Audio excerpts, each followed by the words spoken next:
Hello again, everybody. Zacatech is here with my TNA Impact TNA Destination X review for tonight, Thursday, August. Well, it's gonna be August, but it's still July technically, as I make this video. It's the last day of July, July 31st, 2014. As you all know, while the future of TNA Impact Wrestling on Spike TV is not looking so bright, as we all know, the future's not looking so bright. Tonight, despite all that, Destination X was a fun, entertaining, and exciting show tonight, especially with our opening epic tag team tournaments tonight that lived up to the hype. Plus, if you also see, although this week was a fun Impact, next week's gonna get even better. Now, I did watch last week's Impact. I did not make a review for it because I watched it on DVR. But some things did happen last week, especially involving Dixie.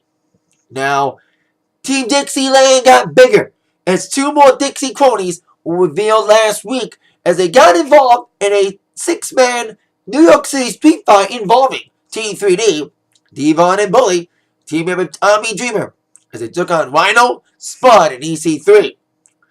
Two cronies were sneaking out in the crowd, and it was Ezekiel Jackson and Snitsky. TNA is kind of like the new WCW. They take old WWE has-beens and kind of reinvent them. Well, Zeke's got a new name. As we saw in our opening segment as Team Dixieland came out as Ezekiel Jackson, who ironically was an ECW champion, the last ECW champion in the revamped and shitty, watered-down version of ECW. He is now known as Wyclon. And Snitsky still remains his name. I bet you Ezekiel Jackson couldn't get his trademark. But I think Snitsky got to keep his name because I think that's his real name. But they all came out saying that this war ain't over yet, EC3 said. The General. Now, he's not the best wrestler in the world. But he's gotten over. Especially, Spud's gotten over too with those fucking ass suits. They challenged Bully and his troops for one last battle for next week. We'll see if that is accepted as we would see it would be. But forget about next week. It's all about tonight. It's all about kicking off the action of Destination X. Now, I'm not a fanboy for one company. I'm not a TNA fanboy or WWE fanboy. I support both companies. I watch both companies. And I applaud both companies for their strengths. And I, of course, complain about their weaknesses. Of course, complain about TNA being the Detroit Lions. But when they get shit right, when WWE gets shit right, it feels right. Tag team divisions in both companies have been struggling lately. But in both divisions, they've been revitalized by great matches and great feuds. WWE have been applauding the matches for the Usos and the Wyatts lately. But tonight's match was the match that the TNA Tag Team Division really needed. Last week we saw the Hardys reunite, with Matt Hardy returning to TNA, then challenging the Wolves for a title match tonight. Now, when this match was made last week, I was like, oh my god, this should be an epic match because these two guys, we have one of the greatest tag teams in the Attitude Era, great high-flying action guys of Hardys, taking on the same kind of style, equal style of the Wolves. It's like yesterday versus today. And this match lived up to the motherfucking hype. What a tag team match this was. This is what TNA is all about. And this is what TNA needs to be about to keep their asses on a television station. That's why I've been thinking. I've been applauding the New York shows lately. These are the shows that TNA needs right now. More importantly than ever, they need these shows to go well. Because they need to not only win well in the ratings, but they need to attract a new TV system. When new networks come scouting TNA, they need to look on these TNA Impacts in New York and go, wow, these crowds are great. Especially during the Wolves and Hardy was split. And it was the total definition of TNA's initials. It was total non-stop action. Spot after spot, move after move, near fall after near fall. It was probably the most into a match I've been into in a long time. This match was just intense. And like I said, this is probably one of the best tag team matches I've seen in TNA. Let alone Bastard Wrestling lately. The tag team divisions at both companies have been trying to revitalize themselves with both WWE and TNA getting some epic tag team matches. Like I said, Usos and Wyatt's been kicking ass in WWE. And Hardys and Wolves tonight, God, they should have a long feud. Especially with this match. It's just epic. Great high-flying spots. Of course, all the guys hit on the big finishes. Poetry motion was done a few times. There was some high-flying spots. Just, God, it was just a back-and-forth action-packed near fall. The near fall, it was just excitement. I was, like, surprised that there was a lot of chants, like, let's go Wolves, let's go Horny, this is awesome. But I'm so surprised they didn't chant TNA. Because, like I said, this was the definition of total non-stop action, which it was. And the ending was great, too. Both teams were just fighting tooth and nail and just putting their bodies on the line. This is what tag team wrestling is all about. Great action, great tagging in and out, great double team moves from both teams. And it was a double team move that got the finish with Jeff Hardy crashing and burning. Various attempts at the Swanton Bomb. It got taken out of the equation. Matt Hardy was going for a big move. He even tried some big high-flying spots. But that cost him the big finish. Hardy was on top of one of the Wolves' shoulders, which was Eddie, having Matt up in the air on his shoulders. And Davey was on the top, putting on a neck breaker type move, a backstabber move from midair. A big move that was a big finish with the 1-2-3 finish from that double team backstabber move from midair to get the finish.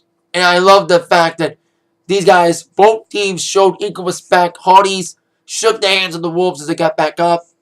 Great show of respect for both teams and a great showing from both teams. This is like the match I was hoping for. You know what I mean? With WWE and TNA lately, they both hype up things. Both hype up great matches and feuds that don't live up to its full potential. We've seen it recently with the Bray Wyatt Jericho feud. Should have been better.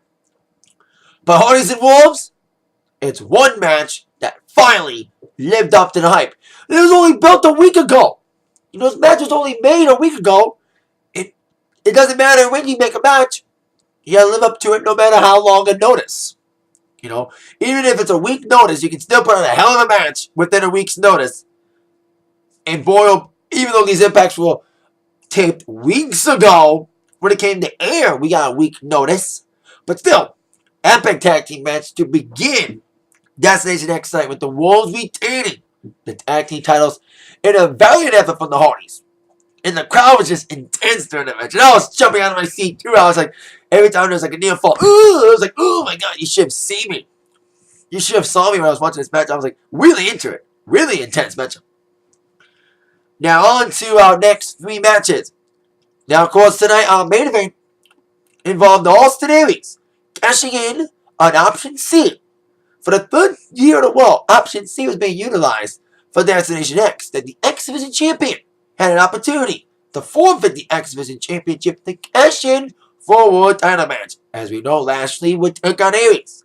That means Aries headed over the X Division Championship, which means we need to crown a new X Division Champion. To do so, we had three-way qualifying matches tonight that kicked off with Loki, who we turned last week in a big win over Zima, DJ Z. He would have another opportunity to beat up on DJ Z, along with Manic in our first three-way matchup. Now, I love Loki, aka Koval. You know what I mean? I love that he's back. He had a great showing against DJ Z last week. And DJ Z, love him, I hate his character. And I love him as a character and as a wrestler too. I've always been fond of DJ Z when he first debuted in the company about 2 years ago. I was very fond of his high-flying style. He looked really good tonight. And I also love his character too. And I've probably said this a few times. He doesn't just live. He doesn't just play the DJ character. He really is a disc jockey in real life. I read that in a magazine once. And I'm a disc jockey, so it's kind of cool to see a real-life disc jockey wrestle. I would never wrestle. We also saw Jesse Ponder while he came back. Wasn't going to eliminate from the Amazing Race. We saw that last week as well. But anyway, we saw Zima in this matchup. And this match is And especially to go on after the tag team match, I bet you these guys were shaking the boots. They were probably watching backstage. It's like Zima and Low-Key and Manic thought to themselves, we gotta go after that? That was an epic tag team match. The crowd's gonna be dead for us. You know, that match was just intense. That tag team match involving the Hardys and the Wolves. But these guys did well, despite the circumstances of following up such a great tag team match. It was a good athletic exhibition. You know, great, once again, totally non-stop action in this match, too. Great big action. Ending with Low-Key delivering a big stomp move. Going for that stomp move. After that, the key crusher on Manic in the 1-2-3 victory. For Low-Key, the first man to qualify for a three-way match next week to determine a new champ. So, there you go. Low-Key, first man to qualify in a decent qualifying matchup. The second qualifying matchup was next. We saw Sanada kicking off. Now, Sanada, last week, he turned on his mentor, the Great Muta. For the last couple weeks, we've seen James Storm kind of bully on Sanada, and I think it was more of motivation than intimidation that Storm was doing to Sanada, as we saw Sanada come out last week as Storm was ready to confront Muta, and we thought Sanada was going to be on the side of Muta. No, Storm has now started what he like to call a revolution, with Sanada hitting Great Muta with the steel chair last week. Now, Sanada is a heel. We'll see how he does. Especially if Storm is a great mouthpiece. I think he'll do okay if Storm is a mouthpiece. But we see both companies fuck up on great things that should do well. Like we see a lot of great things start up in both companies and end shitty. With shitty booking. Both companies have failed on that lately. But as we see with the Hardys and Wolves match, TNA finally did something right. And bringing back the X six-sided ring. I think that helped too. The six-sided ring really helped the match be as good as it was. Better than it was going to be. Anyway, I think the added dimension of six sides added more greatness to that match. The opening tag match. I'm still applauding it. Sorry. So Sanada is now aligning himself with James Storm. And he would be in his second three-man qualifying match as he would take down new guy, Brian Cage, and Crazy Steve. Now this Brian Cage dude, he was a gut check last year. He looked okay in his first big match out of gut check, and he looked okay.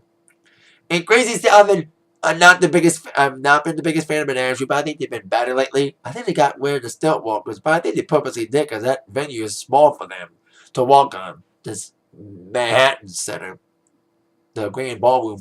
So I think it's too small for them to fit because there's low ceilings. So I think that's why they have got rid of the stilt walkers. And Crazy Steve's just a fun character. Now I've just kind of taken the time to warm up to the Menagerie after the lukewarm opening of the lukewarm entrance.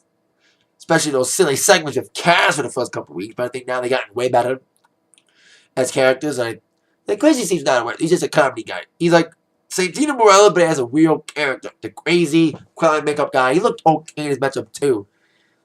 He had some okay little moves as well.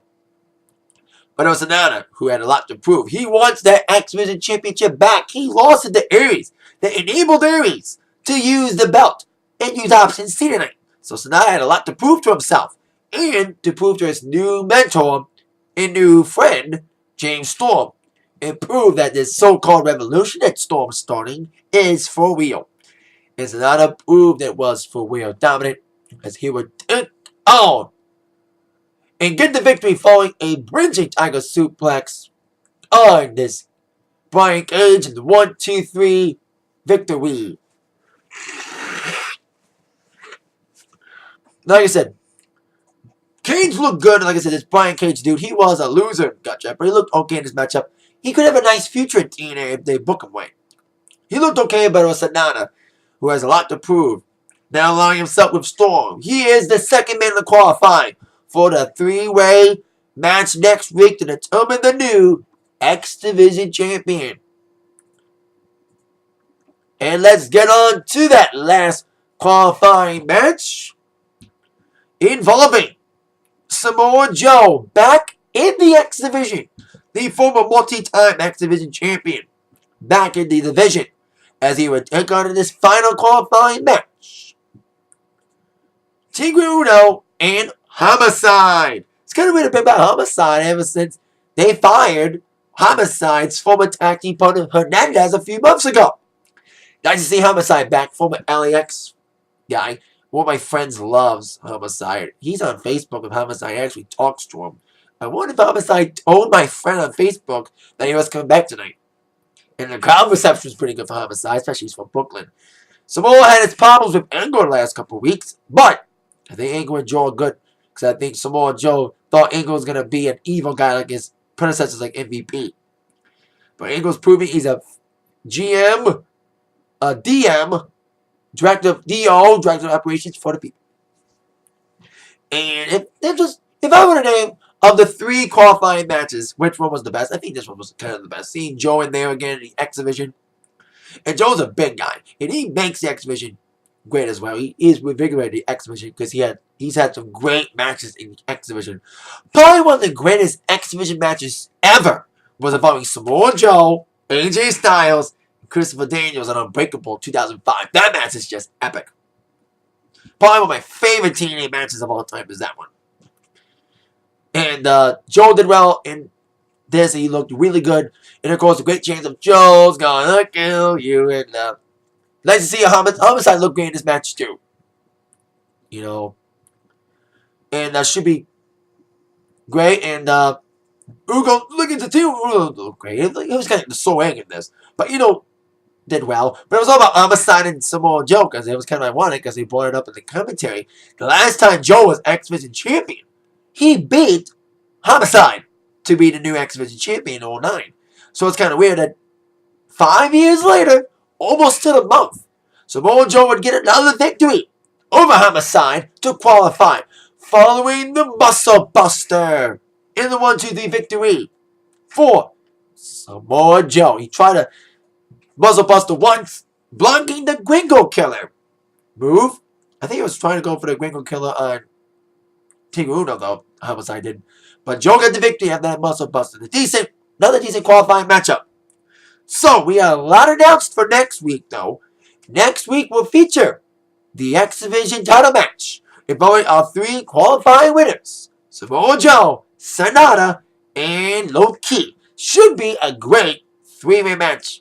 I love that stipulation last year when all X Division title matches were 3-ways. I hope they bring that rule back.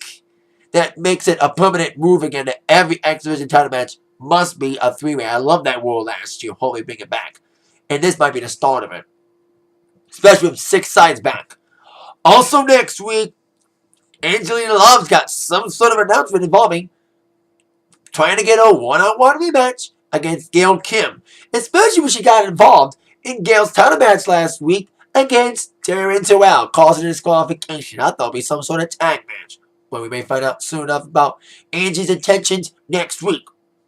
Speaking of things that are happening next week because of what happened last week, Abyss came out to beat up on Bram in a big brawl, following what happened in the last Monsters Ball, in a tag team Monsters Ball when Bram and Magnus defeated Abyss and Willow, when Abyss got whammed by Janice.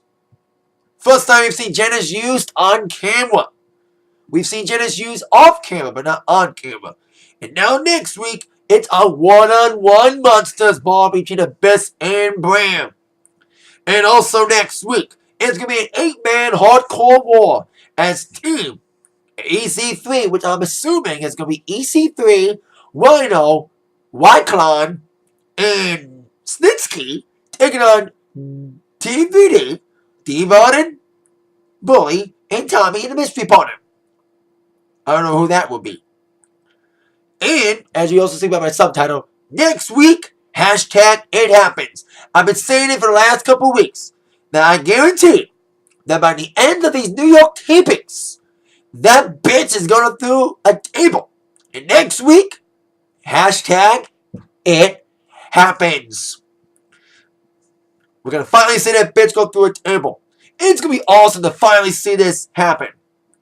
But it's going to be a bittersweet victory because this should have happened a long time ago. Making us wait for it, making us think it's never going to happen, then making it happen finally, it's like, We're happy. We're gonna be happy when you see this bitch Dixie go through a table next week, but it's like it should have happened sooner than later. But it doesn't matter when it happens, it's still gonna be a great feeling to see that bitch go through that table next week. It happens. But that's next week. Let's get through this week. We have one more match left for this week's Destination X. It would be option C, being implemented for the third year in a row. Austin Aries was the first to kind of invent option C when he cashed in the X Division Championship to defeat Bobby Roode for the TNA World Heavyweight Championship and the Bobby Roode's long reign as champion at Destination X 2012, the last time it was a pay-per-view.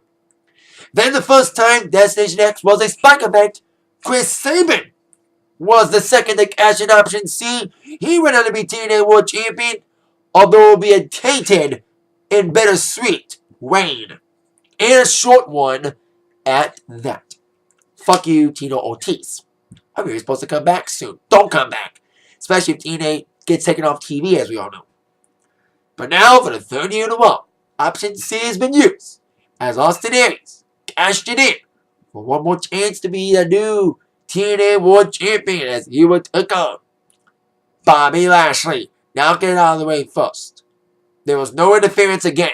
This is the second title match in the last 3 weeks that Lashley's faced an opponent with no interference from Kenny King or MVP.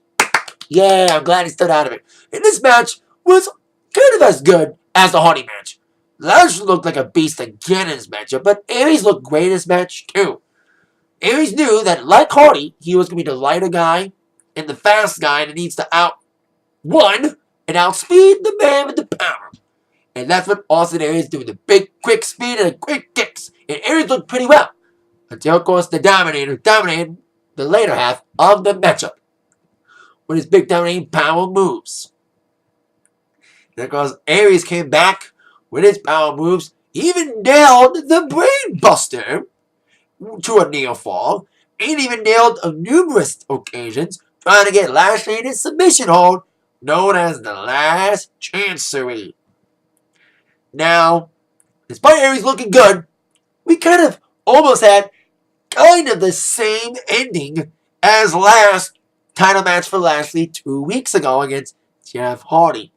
Hardy looked really good near towards the end of the match until Hardy crashed and burned on a steel steps.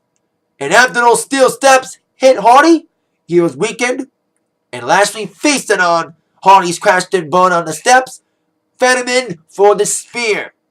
That kind of happened almost the same way with Aries. He looked really well, especially after nailing the Brainbuster and attempting the Last Chancery, nailing Lashley to the outside, and he was going for a big flying move over the top rope, over the middle rope, onto the floor, but Lashley ducked it, and Mr. Aries crashed and burned on the barricade. And you should fucking see it. Watch it again if you didn't see it. I noticed when Aries hit that barricade, when Bobby Lashley moved out of it and Aries crashed and burned on that barricade. Look at when he hits, and look at his face when he got landed.